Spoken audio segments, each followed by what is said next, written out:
Depuis le début de la mobilisation, l'acteur et réalisateur multiplie les déclarations fracassantes. Invité sur RMC, il a proposé de terroriser les patrons du CAC 40. Plus récemment, il a aussi taclé les revirements successifs de Franck Dubosc et s'est sérieusement accroché avec Philippe Poutou.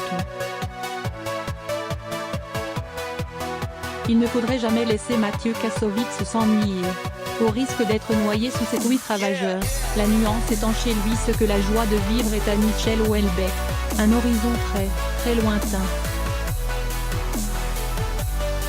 Son grand sujet du moment, la mobilisation des Gilets jaunes. Les soutient-il? Est-ce vraiment la question?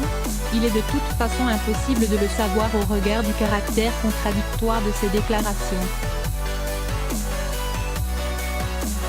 Les hommes en chasuble l'inspirent en tout cas beaucoup. Ainsi, samedi, a-il prodigué sur Twitter de précieux conseils pour imposer la terreur à un président qui est sous le joug des puissants du CAC 40.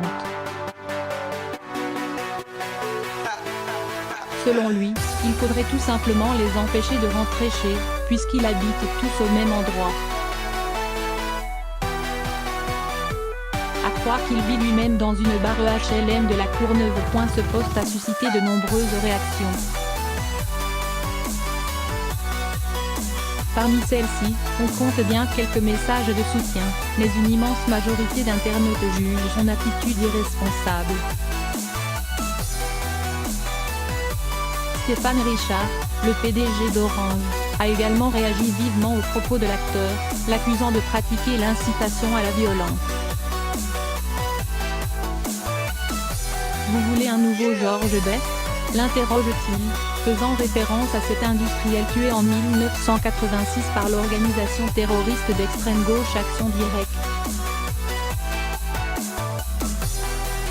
Sur RMC, il a appelé les Gilets jaunes à destituer Emmanuel Macron.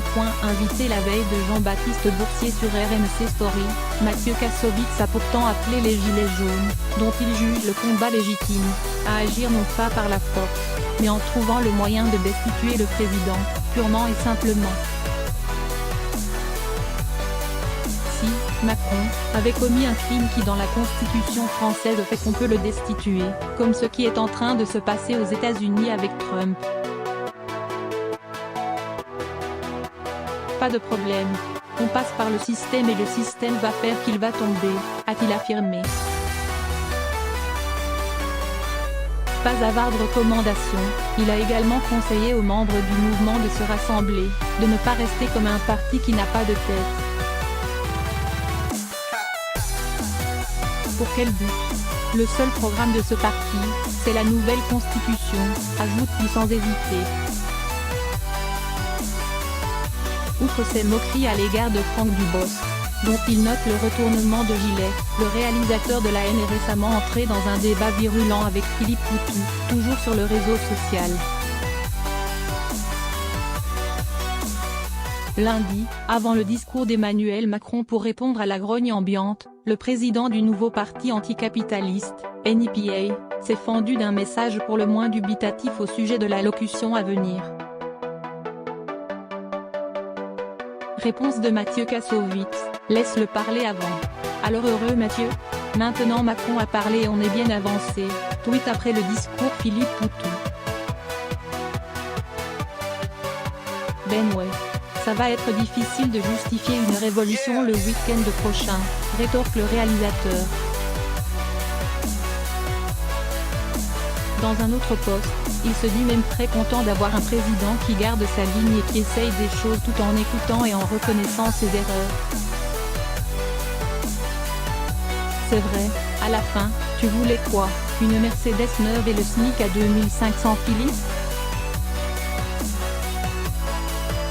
Entre appeler à la destitution du président ou louer son pragmatisme, entre conseiller les Gilets jaunes et affirmer, le 25 novembre, qu'il ne les soutient pas, Mathieu Kassovitz n'est vraiment plus à une contradiction près.